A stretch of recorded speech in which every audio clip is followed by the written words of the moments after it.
शिक्षा जगत के इस एपिसोड में आपका बहुत बहुत स्वागत है। आपके साथ मैं हूं आज इरम तस्लीम। आज जिस तरह से हम बात करेंगे शिक्षा की उत्कृष्टता पर कि किस तरह से शिक्षा की उत्कृष्टता आ रही है और कोरोना महामारी के बाद हम इस सफ़र में शिक्षा की उत्कृष्टता में और आगे बढ़ चुके हैं। जिस तरह से कोरोना महामारी ने जीवन के हर पहलू को छुआ है, वहीं भारत में ऑनलाइन शिक्षा का तेजी से विस्तार हुआ है। इसी दिशा में आज हम बात करेंगे ऑनलाइन शिक्षा की प्रासंगिकता पर, और इस विषय पर बात करने के लिए हमने आमंत्रित किया है हमारे स्टूडियोज में आज दो बेहद खास मेहमान को। तो चलिए सबसे पहले आपका उनसे तारुफ करवाते हैं। सबसे पहले स्वागत करते हैं डॉक्टर जी मल्लिकार्जुन का। आप हैं director online education Manipal university, ODL और ऑनलाइन एजुकेशन में आप एक्सपर्ट हैं। साथ ही हमारे दूसरे खास मेहमान हैं आशीष अरोड़ा। आप हैं एजुकेशनिस्ट, ऑथर और करियर काउंसलर भी। 3 मिलियन स्टूडेंट्स और 150 कंट्रीज से ज़्यादा आप ऑनलाइन एजुकेशन के ज़रिए जुड़े हुए हैं। और सबसे पहला सवाल डॉक्टर जी मल्लिकार्जुन सर आपसे करेंगे कि ऑनलाइन एजुकेशन होती क्या है और ये पारंपरिक शिक्षा से कैसे भिन्न है। ओके, एक लाइन में मैं समझाना चाहता हूँ। ऑनलाइन एजुकेशन में education comes to the student, whereas in your regular mode of education में student goes to the teacher. So if you see, the paramparika shiksha we call it the regular mode or conventional mode of education, जिसमें it's mostly teacher driven and student goes to a college or institute where actually teacher will give him knowledge using actually a fixed schedule. It's more of a teacher driven. Whereas if you come to the online education, here everything comes to the student. Okay, it's a student driven, where the importance of a teacher is little bit less when compared to your regular mode of education. Here it is more on learning management system, where उसमें क्या होता है, learning management system में you have the faculty recorded videos, you have a reading material, you have a discussion forum, you have self-assessment quizzes. So that is a major difference. Here the online education gives you flexibility of time, convenience, your location, everything. Whereas in regular education, what happens is actually, for some reason, if you are not attending a class, you had missed that class. In online education, you can watch that class, whatever you had missed, you can watch the recorded version. So there's a major difference. So what online education is doing is, regular mode of education, whatever way we are doing, with that additional flexibility it will provide. बिल्कुल। तो आपने जिस तरह से बताया कि एक flexibility आपको देती है, ऑनलाइन शिक्षा जो होती है टीचर और स्टूडेंट का एक तरह से एक टाइम पे अगर वो दोनों उपलब्ध नहीं है, सिंक्रोनस नहीं है, असिंक्रोनस भी है दोनों, तो भी आप अच्छा पॉसिबल है और एक अच्छी शिक्षा आप वहाँ ग्रहण कर सकते हैं। वहीं आशीष अरोड़ा सर से यही सवाल हम पूछना चाहेंगे कि सर ऑनलाइन शिक्षा की तरफ तो हम बढ़ चुके हैं, पर इसके क्या आप देखते हैं आगे और कितना फायदा दे रही है ये शिक्षा और किस तरह से इसका सफर रहेगा।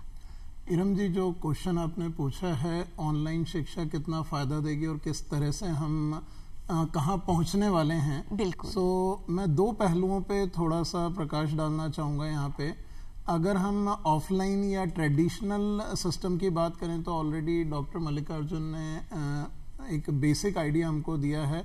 मैं ये कहना चाहूँगा दो पहलू बहुत ही प्रमुख हैं यहाँ पे। पहला तो ये कि ऑनलाइन शिक्षा ने पूरे विश्व में दूरियां खत्म करके जीरो कर दी हैं, और क्योंकि ये स्टूडेंट सेंट्रिक सिस्टम है तो स्टूडेंट पूरे विश्व के किसी भी टीचर से, किसी भी एडुकेटर से कनेक्ट हो सकता है और अपनी अकॉर्डिंग शिक्षा को ग्रहण कर सकता है। और दूसरा सबसे बड़ा पहलू इस दूरियों को खत्म करने से ज्यादा जो निकल के आया है वो ये कि ऑनलाइन रिसोर्सेज इनफाइनाइट है, अनलिमिटेड रिसोर्सेज अवेलेबल हैं। जहां ट्रेडिशनल सिस्टम्स के अंदर स्टूडेंट्स को अपनी क्लास के अलावा लाइब्रेरी में जाना पड़ता था, लाइब्रेरी में हजारों किताबों में से किताबें ढूंढ के निकालनी पड़ती थी। ऑनलाइन सिस्टम में उसको जिस चीज को ढूंढना है वो एक वर्ड डालेगा और ऑनलाइन लाइब्रेरी में से उस वर्ड से रिलेटेड 15 किताबें सामने आ जाएंगी और उसका टाइम बहुत सेव होता है। तो सबसे बड़ा फायदा टाइम की सेविंग है। दूसरी ओर अगर हम बात करें तो इंडिया में एक बहुत ही बड़ी चीज सामने आई है कि रूरल एरिया के स्टूडेंट जिनको पढ़ने के लिए अगर एक शहर में जाने की ज़रूरत पड़ती थी या किसी बड़े इंस्टीट्यूट में जाने की ज़रूरत पड़ती थी, तो वहाँ लगभग पढ़ाई के खर्चे को अगर हटा दें, गवर्नमेंट कॉलेज की भी बात करें, तो एक सिटी के अंदर रहना, खाना पीना और ट्रैवल का खर्चा स्टूडेंट का लगभग 1-1.5 लाख रुपए साल से लेकर 3 लाख रुपए साल तक अलग अलग शहरों में आता था। ऑनलाइन एजुकेशन की वजह से सबसे बड़ा फायदा ये हुआ है स्टूडेंट्स को, आने वाले टाइम में ये कॉस्ट और भी कम होती चल जाएगी कि सिर्फ उसको बैंडविड्थ की कॉस्ट देनी है अपने मोबाइल पे, या जो बहुत सस्ते लैपटॉप्स होते हैं उनके ऊपर चारों तरफ से सारे रिसोर्सेज उनके गांवों में अपने घरों में आ गए हैं। और जो आपने बात करी कि महामारी के चलते हर जगह स्टूडेंट टेक इनेबल हो गए हैं और गवर्नमेंट ने भी बैंडविड्थ फैसिलिटीज इतनी बढ़ा दी हैं कि हर जगह पे सारी फैसिलिटीज अवेलेबल हैं। सबसे बड़ी चीज जिस चीज की कमी है तो वो है स्टूडेंट का सेल्फ डिसिप्लिन, जो ट्रेडिशनल सिस्टम के अंदर तो क्लास में टीचर की प्रेजेंस से आ जाता है, लेकिन ऑनलाइन सिस्टम्स में अगर आप सेल्फ डिसिप्लिन नहीं हैं तो कहीं ना कहीं आप अपना टाइम खराब कर देते हैं। और ऑनलाइन डिस्ट्रैक्शंस भी इंटरनेट पे काफी हैं, तो बच्चे क्लास पढ़ते पढ़ते सोशल मीडिया और कई दूसरे तरह के डिस्ट्रैक्शन में चले जाते हैं। ये एक सबसे बड़ा फैक्टर भी और चैलेंजेस भी, चैलेंजेस में भी आएंगे और चैलेंजेस की बात भी करेंगे। लेकिन सबसे पहले मल्लिकार्जुन सर से जानना चाहेंगे कि हम जब ऑनलाइन एजुकेशन की बात करते हैं तो कौन सी कैटेगरी ऑफ स्टूडेंट्स ज़्यादा ज़रूरी है जिनको हम कहें उनको ज़्यादा फ़ायदा होगा, क्योंकि ऑनलाइन एजुकेशन असिस्ट तो सब कर रहे हैं, पर कौन सी कैटेगरी है जिनको ज़्यादा फ़ायदा होगा sir? See, any student who wanted to acquire knowledge, low cost, quality education. बिल्कुल. Online education is suitable for him. For example, somebody is working, you want to acquire knowledge, you want to acquire higher degree. If you want to go to regular mode, he has to leave his job. That is not possible. Using online education degree programs, he can still work, he can continue his education. Similar way, housewives, somebody has left a job for some reason, दोबारा work करना चाहता है, उसको but qualification upgrade करना है, they can also join for online education upgrade. अगर कोई student है लाइक एक गांव में है, फॉर सम रीजन अच्छा यूनिवर्सिटी से पढ़ना चाहता है, बट उधर आ नहीं पाएगा, कॉस्ट भी ज्यादा है, बट वो भी पढ़ाई कर सकता है अपने घर से बैठ के. So anyone who want to acquire a low cost quality education degree is suitable for online education. आप डायरेक्टर हैं सर अपने शिक्षण संस्थान में और आप देखते हैं बहुत करीब से कि ऑनलाइन एजुकेशन से लोगों को बहुत फायदे हो रहे हैं. आप कुछ इस तरह के उदाहरण देंगे जिससे ऑनलाइन एजुकेशन की उत्कृष्टता हमें पता लगे? See, online education actually gives a lot of flexibility. Like actually, I have seen instances where actually somebody was working actually, like in a small, organization, he was a HR executive. He was not having the basic degree of MBA. That type of people actually, they had gone to distance education, online education, and acquired degree while working, and they got promoted and had gone to higher places. Okay. At the same time, is online education also. What is happening in the last few years? So much disruption has happened across other verticals. Where actually, if you had seen 10 years back, nobody thought actually whether to remove money, no need to go to the bank. To book a cab, actually, no need to go to somewhere. So that sort of change had happened. But that thing has not happened in education. But this COVID, somehow it started. No, it's not going to stop. That flexibility has come now. So that's where actually, there are a lot of advantages with flexibility which online education has provided to people. And that is going to stay. बिल्कुल और लंबे समय तक रहेगा. ये हमारी उम्मीद and this is going to be the future. If you see, recently one survey has come where 65% of the people who are getting jobs, that's not fresh jobs, next jobs, are the one who are doing some certification programs in online. There's a big change. Earlier it used to be like actually, I have I have a degree from regular mode, then only I'll be able to crack a job. But now actually people are, the industries also what they are looking at actually what you know. So in regular mode what happens, there is a lot of actually, curriculum, fixed curriculum will be there. To revise it takes time. Whereas in online you have so much varieties available. Anything comes up, anybody in the world actually can if I'm expert, I can start an online certification program. And somebody want to learn, he can learn that one. बिल्कुल. शिक्षा के प्रचार और प्रसार का एक बहुत अच्छा माध्यम है ऑनलाइन एजुकेशन, जैसे मल्लिकार्जुन जी ने कहा. वहीं हम बात करेंगे रिसोर्सेज की, संसाधन की. समय के साथ संसाधन कम होते जा रहे हैं. हम चाहेंगे सस्टेनेबल यूज ऑफ रिसोर्सेज और ऑनलाइन एजुकेशन पर आप रोशनी डालें. इरम जी, एक बहुत बड़ा जो आपने क्वेश्चन पूछा उसमें एक चैलेंज भी हम सभी फेस कर रहे हैं, हम रिसोर्सेज की बात करें तो जैसा हमने अभी बात करी थी कि इंटरनेट पे अनलिमिटेड रिसोर्सेज अवेलेबल हैं और स्टूडेंट चूज कर सकते हैं उन रिसोर्सेज को। लेकिन सबसे बड़ी प्रॉब्लम ये है कि अगर हम एजुकेशन को 2 पार्ट में बांटें, एक तो स्कूली शिक्षा जो अप टू K-12 है और दूसरी डिग्री शिक्षा जो कॉलेज की एजुकेशन है। यहाँ पे जो स्टूडेंट कॉलेज के हैं वहाँ थोड़ा मैच्योरिटी लेवल हाई है, तो बच्चे सेलेक्ट कर पाते हैं कि उनके लिए क्या सही है और क्या गलत है। दूसरी ओर स्कूल लेवल की हम बात करें तो क्योंकि इजी एजुकेशन है तो एक बहुत बड़ा चैलेंज सामने आ रहा है कि कई लोग एजुकेशन को एज ए करियर प्रोस्पेक्ट्स की तरह से देख के इंटरनेट पे पढ़ाना शुरू कर चुके हैं और कोई भी एक नॉर्म सेट नहीं है। बिल्कुल, अगर वो गलत भी पढ़ा रहे हैं तो उनको कोई रोकने टोकने वाला नहीं है। तो अभी तक क्योंकि ये नेसेंट स्टेज में है ऑनलाइन एजुकेशन, तो अभी कोई भी ऐसे रास्ते नहीं है कि ये जज कर पाए कोई ऐसा गवर्नमेंट सर्टिफिकेशन हो या कोई ऐसे सर्टिफिकेशन हो कि ये एजुकेटर्स हैं जो सर्टिफाइड हैं। अभी कोई भी किसी भी लेवल पे टीच कर सकता है। तो स्कूली स्तर के ऊपर कई गलत चीजें भी पढ़ाई जा रही हैं और जब टीचर बहुत कॉन्फिडेंटली पढ़ाता है तो बच्चा उसके स्टाइल के अंदर इन्वॉल्व हो जाता है। बिल्कुल, तो एक बहुत बड़ा चैलेंज है। रिसोर्सेज तो हैं लेकिन उन रिसोर्सेज का कैटेगराइजेशन बहुत ज्यादा जरूरी है। वो रेगुलेट करना बहुत जरूरी है क्योंकि अभी हमने एक सर्वे किया था जिसमें एक चीज सामने आई कि स्टूडेंट्स अलग अलग तरह की जहां उनको अच्छा लगता है, कंफर्ट मिलता है, उस पे फॉलो करते हैं। और एक सबसे बड़ा चैलेंज सामने आता है जब कोई टफ चीज कोई टीचर पढ़ाना शुरू करता है, अगर बच्चे को वो समझ में नहीं आ रही है तो वो टीचर को छोड़ के कहीं और चले जाता है। जबकि ये बहुत जरूरी है कि आप टफ चीजें सीखेंगे नहीं तब तक अगली स्टेप पे नहीं जा पाएंगे। तो वो रेगुलेशन बॉडी या रेगुलेशन सिस्टम का आना बहुत जरूरी है। अदरवाइज ऑनलाइन शिक्षा में कई चीजें स्पॉइल भी होना शुरू हो गई हैं और कई ऐसे रिसोर्सेज अवेलेबल हैं जिनकी कोई वैलिडिटी नहीं है। बिल्कुल, वैलिडिटी और रिलायबिलिटी का क्वेश्चन इतना ज्यादा स्ट्रॉन्ग है कि स्टूडेंट जज नहीं कर पा रहे हैं। उनको पता चलता है जब 1 साल बाद कॉम्पिटिटिव एग्जाम या कोई एग्जाम एक्चुअली दे देते हैं तो उनको समझ आता है कि उनको लग रहा था वो पूरा कोर्स कर चुके हैं, बट एग्जामिनेशन के अंदर उनसे कुछ भी चीजें हैंडल नहीं हो पाती, लेकिन तब तक वो साल भी खराब हो चुका। बिल्कुल, हम हमारे देश की भारत की बात करें तो रिसोर्सेज में हम नेचुरल रिसोर्सेज की अभी अगर हम बात करें, फ्यूल की बात करें, हर चीज जो है एक स्टूडेंट की एक दरकार होती है कि उसकी नीड्स होती हैं कि वो पूरी हो, शिक्षा अच्छी तरीके से हो। तो ऐसे जहां पर एजुकेशन भी हमारी, जैसे हम कहीं क्वालिटी एजुकेशन की हम बात कर रहे हैं, हमारी न्यू एजुकेशन पॉलिसी उसी तरफ है। तो सर ऑनलाइन एजुकेशन किस तरह से इन रिसोर्सेज को आगे और हम कहें विस्तार दे पाएगी और बेहतर दिशा दे पाएगी? इरम जी, अगर हम क्वालिटी की बात करें तो गवर्नमेंट ने भी कई स्टेप्स लिए हैं। जैसे कई IITs के पोर्टल्स आ चुके हैं जिन पे फ्री ऑफ कॉस्ट कई तरह के लेक्चर्स अवेलेबल हैं।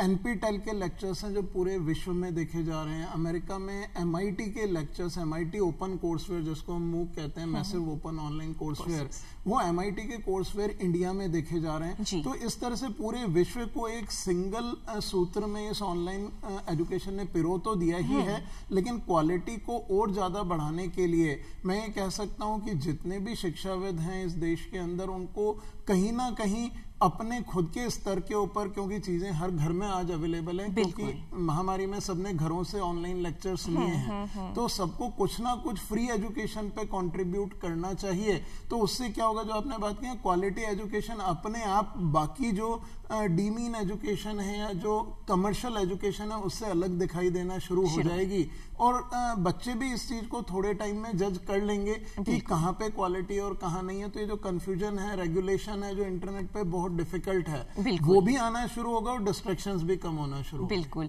और जब जिस तरह से बात करी रेगुलेशन की, तो एक बहुत जरूरी है एक रेगुलेटरी बॉडी हो जो एक क्वालिटी एजुकेशन को डिफाइन कर सके। अब बात करेंगे मल्लिकार्जुन जी से। सर, जिस तरह से हमें आशीष अरोड़ा सर ने बताया कि एक रेगुलेटरी बॉडी की दरकार है, बहुत सारे डिसएडवांटेजेस, डिस्ट्रैक्शंस भी हैं जिनकी हम चर्चा करेंगे, लेकिन एडवांटेज की तरफ पहले बढ़ते हैं। आशीष अरोड़ा जी ने कहा कि लैंग्वेज, बहुत सारी चीज़ें जो हैं आप अपनी लैंग्वेज में भी सिखाते हैं, बहुत बाइलिंगुअल और मल्टीलिंगुअल कहें कि रिसोर्सेज अवेलेबल हैं, तो आप क्या कहेंगे और इसके अलावा किस तरह के एडवांटेजेस आप देखते हैं?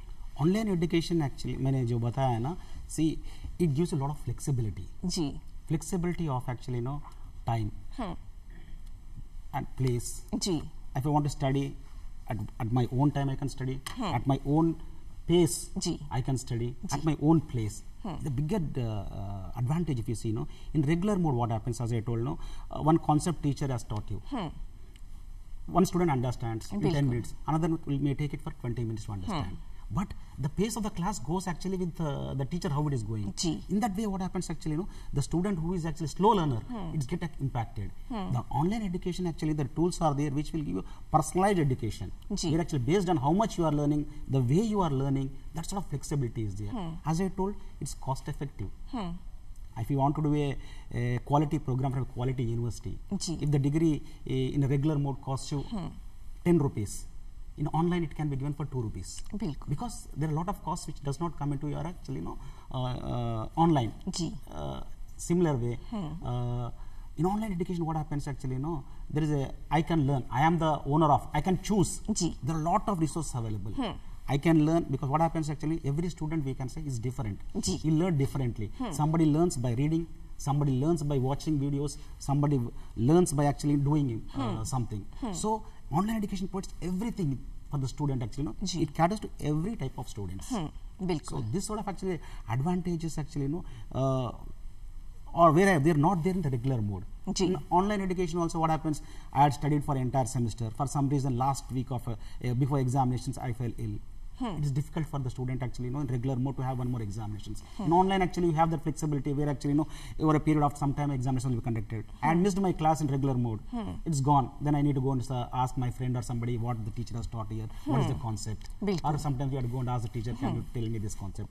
But in online education, you have that actually, the recorded version will be available in your learning management system. बिल्कुल, उस तरह की सहूलियतें आपको ऑनलाइन एजुकेशन में बहुत है जो फैसिलिटेट करती हैं आपके एजुकेशन. हमने बहुत सारी यहाँ चर्चा करी एडवांटेजेस पे. अब आशीष अरोड़ा जी चाहेंगे डिसएडवांटेजेस की तरफ बढ़े, तो वो भी आप चर्चा करके बताएं कि क्या-क्या डिसएडवांटेज भी आपको दिखते हैं. इरम जी, डिसएडवांटेजेस या हम चैलेंज की बात करें तो मैं सबसे पहले एक और एडवांटेज के बारे में बताना चाहूँगा. उससे काफ़ी सारे आई थिंक रस्तों पे लाइट भी गिरेगी. एक सबसे बड़ा एडवांटेज ऑनलाइन सिस्टम का है एडेप्टिव लर्निंग. कि जब स्टूडेंट्स ऑनलाइन सिस्टम से पढ़ना शुरू करते हैं तो वो अकेले पढ़ रहे हैं, जैसा मल्लिकार्जुन सर ने बताया कि पर्सनलाइज एजुकेशन है. तो आज आर्टिफिशियल इंटेलिजेंस के ऐसे सिस्टम बन चुके हैं और बनाए भी जा रहे हैं जिसमें कंप्यूटर आपकी आईज के मूवमेंट, आपके बिहेवियर को जज करके कंप्यूटर सिस्टम ये समझ लेता है कि आपका अंडरस्टैंडिंग लेवल क्या है.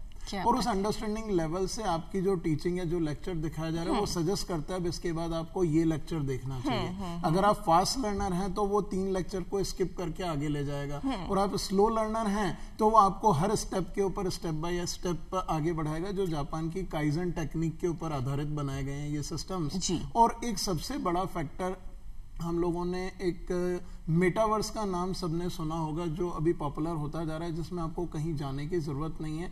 ऑनलाइन सिस्टम का सबसे बड़ा डिसएडवांटेज था कि आप सोशल कनेक्टिविटी खोना शुरू कर देते हैं. क्योंकि जब फिजिकल क्लासरूम में आप बाकी सबसे कनेक्टेड हैं तो आप अपने फ्रेंड से बातें भी करते हैं. टीचर भी कई तरह के एग्जाम्पल देता है. क्लास को कई बार पुल कर लेंगे, कई बार पुश कर देंगे. ये चीजें ऑनलाइन में मिस हो रही थी. तो मेटावर्स ने उन चीजों को भरना शुरू कर दिया है. मेटावर्स का सबसे बड़ा फायदा यह है कि आप AR VR ग्लासेस लगा लीजिए.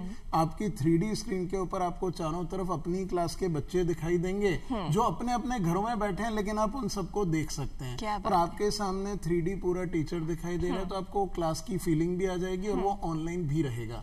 यहाँ पे एक सबसे बड़ा डिसएडवांटेज, जिसको कि शायद आज नहीं, फ्यूचर में भी शायद नहीं भरा जा सकता, क्योंकि हम सभी जानते हैं कि एक ह्यूमन आईसाइट, ह्यूमन इंटेलिजेंस को कंप्यूटर प्रैक्टिकली सब्स्टिट्यूट पूरी तरह से नहीं कर सकता.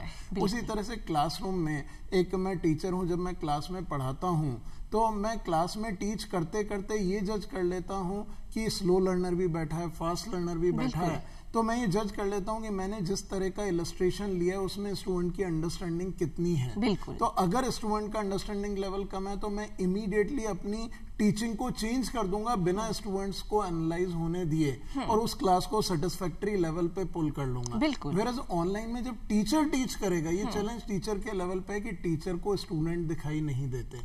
टीचर स्टूडेंट की बॉडी लैंग्वेज नहीं देख सकता है. स्टूडेंट तो टीचर की बॉडी लैंग्वेज देख लेगा, बट टीचर स्टूडेंट को जज नहीं कर सकता, तो उसकी तरफ से लेक्चर वो स्टैटिक ही जाएगा, जिसको up to some extent artificial intelligence fill up कर रही है, लेकिन पूरी तरह से इसको कवर अप कर पाना बहुत बड़ा चैलेंज है। तो अभी भी रिसर्च चल रही है, ये एक बहुत बड़ा डिसएडवांटेज रहेगा। और दूसरा सबसे बड़ा डिसएडवांटेज हमारे यूथ के लिए डिस्ट्रैक्शंस हैं। बिल्कुल। आज आर्टिफिशियल इंटेलिजेंस क्या करती है, आप कुछ भी देख रहे हैं, बीच में से पॉपअप कोई एडवर्टीजमेंट आएगा, बच्चे डिस्ट्रैक्ट होके कुछ अट्रैक्टिव चीजें दिख रही हैं वहां चले जाएंगे। इसको, इस चैलेंज को कवर अप करने का सबसे बड़ा तरीका सेल्फ मोटिवेशन और बूस्टिंग है कि स्टूडेंट और ज्यादा डिसिप्लिन हो और धीरे धीरे आगे बढ़े। बहुत सुंदर और बहुत अच्छी biggest actually challenge what actually in online education is no, it's since student centric, बिल्कुल सेल्फ मोटिवेशन बहुत जरूरी है। बिल्कुल। बिकॉज ये घर से पढ़ाई कर रहा है, उसमें बहुत सारे डिस्ट्रैक्शंस है जी, एंड एक लिमिटेशन भी ऑनलाइन एजुकेशन का, everything you can not take online. For example actually you have actually medical programs, you have actually engineering programs, you have programs from law, design. These are programs where actually we require some sort of actually experiential learning. There actually that challenge is there, actually there you will not be able to take everything online. But as the technology is improving, I am sure actually next 3 to 4 years there might be some hybrid mode of education where student will come for experiential learning to the university or college, but for subjects, theory subjects, he will learn from his home. Bilkul. And another big advantage of online which I missed out is you can learn from experts in the world. Bilkul. See, suppose if I want somebody to teach one subject, somebody from Harvard to teach our students in regular mode, it is difficult to get him to India and make him teach. It requires cost, lot of things are there. But in online mode, what I can do, he can sit there in his place and he can deliver the lecture. So the advantage of people can learn from world class experts. They are learning from experts. That's a great advantage in online. विश्व में कहीं से भी आप किसी भी शिक्षक को अपना शिक्षक बना सकते हैं और उनसे सीख सकते हैं, और ये फ्लेक्सिबिलिटी है। सर यहाँ चाहेंगे कि बहुत सारी जो फ्लेक्सिबिलिटीज़ हैं, चीज़ें बहुत हम कहीं विस्तारित होती जा रही हैं, लेकिन कुछ ऐसे स्टेप्स जो सरकार की तरफ से लेने की कवायद सरकार को कदम उठाने चाहिए जिनसे ऑनलाइन शिक्षा को बेहतर बनाया जा सके। इरम जी, एक बहुत बड़ा फैक्टर है, हम जिस चीज़ पे अभी चर्चा कर रहे हैं जी, हम सभी जानते हैं, हम स्टूडेंट्स को भी बताते हैं एक बहुत common statement, time once gone is gone for ever. बिल्कुल। एक बार जो टाइम गया वो वापस नहीं आएगा, और स्टूडेंट के पास 1 साल में टाइम लिमिटेड होता है। बिल्कुल। और ऑनलाइन एजुकेशन पे आज सरकार भी काम कर रही है, नई एजुकेशन पॉलिसी में भी ऑनलाइन के कई सारे फैक्टर्स दिए गए हैं। उनमें एक फैक्टर के ऊपर मैं लाइट डालना चाहूंगा जिसपे कि रिसोर्सेज नेशनल स्तर पे, राष्ट्र स्तर पे अवेलेबल नहीं है, जो कि स्कूलों में, कॉलेजेस में कराए जाने चाहिए। जैसे हमने एक एक्सपेरिमेंट किया था, स्टूडेंट्स को थ्योरी क्लास में कई चीजें एक्सप्लेन करते हुए ऑन अ क्लिक उनको ऑनलाइन क्लास में हमने 1 सेकंड में क्लिक पे लेबोरेटरी में शिफ्ट कर दिया जी। बच्चा अपने ही घर में बैठा, उसकी स्क्रीन पे लेबोरेटरी व्यू आ गया, वहां पे टीचर ने वो एक्सपेरिमेंट को पूरी तरह से एक्सप्लेन कर दिया, और फिर वापस उस टीचर ने कंक्लूड करने के बाद वापस स्विच कर दिया थ्योरी क्लास के अंदर। ये एक ऐसी चीज है जो कभी ऑफलाइन या ट्रेडिशनल एजुकेशन में आ ही नहीं सकती। बिल्कुल। और स्टूडेंट की लर्निंग का सबसे बड़ा फैक्टर होता है कि क्लास में थ्योरी की पढ़ाई के साथ इमीडिएटली अगर उसको प्रैक्टिकल एक्सपोजर दिया जाए तो हमारा ह्यूमन ब्रेन साइकोलॉजिकली कई गुना ज्यादा लंबे समय तक उसको स्टोर करके रखता है, और जिसको मेमोरी रिटेंशन कहते हैं, वो बहुत हाई होता है। बिल्कुल। तो इसके ऊपर मैं तो चाहूंगा कि आज हमारी सरकार को बहुत ज्यादा कदम उठाने चाहिए। नई एजुकेशन पॉलिसी पूरी आधारित है इलस्ट्रेटिव एजुकेशन के ऊपर, कि आप कैसे चीजों को करके सीख सकते हैं, और इतनी बढ़िया पॉलिसी बनाई गई है। उस पॉलिसी में ऑनलाइन एजुकेशन के अगर इस तरह के सिस्टम्स को फिट किया जाए, जिनको हम फ्यूजन सिस्टम्स कहते हैं, ऑनलाइन में ही थ्योरी आ गई, प्रैक्टिकल आ गई, उसके बाद इलस्ट्रेशन डिस्कशंस आ गए, मतलब ये 3 ग्रुप डिस्कशंस भी इन्वॉल्व कर दिए, थ्योरी भी आ गई, प्रैक्टिकल भी आ गया। ये बहुत कम टाइम में स्टूडेंट को पूरे के पूरे टॉपिक पे काफी हद तक एक्सपर्टीज दे सकती है। और जो time once gone is gone for ever वाली कहावत है, वो इतनी यथार्थ सिद्ध होगी कि बच्चे बहुत कम टाइम में बहुत सारी नॉलेज को गेन कर पाएंगे। तो अभी मुझे लगता है इस डायरेक्शन में बहुत कम काम हुआ है इंडिया के अंदर, ऑल्दो कई कंट्रीज में मैं जुड़ा हूं जहां पे इस पे काम चल रहा है। तो मुझे लगता है इंडिया जितना इनोवेटिव है, हमारी सरकार को इस तरफ कदम बढ़ाने चाहिए, और टाइम को सेव करने की तरफ काम करेंगे तो स्कूलों में बच्चों का जो लोड हम कई सालों से देख रहे हैं, वो लोड भी कम होगा और कम टाइम में ज्यादा नॉलेज डिलीवर की जा सकेगी और एब्जॉर्प्शन भी बहुत हाई होगा। बहुत सुंदर सर, जिस तरह से आपने बताया नॉलेज एब्जॉर्प्शन ज़्यादा होगा, बच्चों का लोड कम होगा, फ्लेक्सिबिलिटी और एक तरह से के कस्टमाइज एजुकेशन जो निकल के आया ऑनलाइन एजुकेशन के, बहुत सारे हम कहें कि डिसएडवांटेजेस चैलेंजेस भी हैं, पर ये एक ऐसा विकल्प है जो शिक्षा को और बेहतर बनाता है, शिक्षा को और उत्कृष्ट बनाता है। और इन्हीं पंक्तियों के साथ कि शिक्षा जो है वो उत्कृष्टता की तरफ बढ़ती है, हमारी क्वालिटी एजुकेशन और हमारी न्यू एजुकेशन पॉलिसी की जो एक दरकार है कि शिक्षा को क्वालिटी एजुकेशन फॉर ऑल बनाना, तो उसी की तरफ हम चलते हैं। और अंत में आप दोनों से मैं धन्यवाद कहना चाहूँगी और विदा लेना चाहूँगी इसी दो पंक्तियों के साथ कि निरंतरता और उत्कृष्टता जो है वो ऐसी चीज़ है जो दुर्घटना नहीं है। लगातार मेहनत करते रहिए, लगातार बढ़ते रहिए, आप अपने मकाम पर ज़रूर पहुँचेंगे। आप इजाज़त दीजिए इरम तस्लीम को। नमस्कार।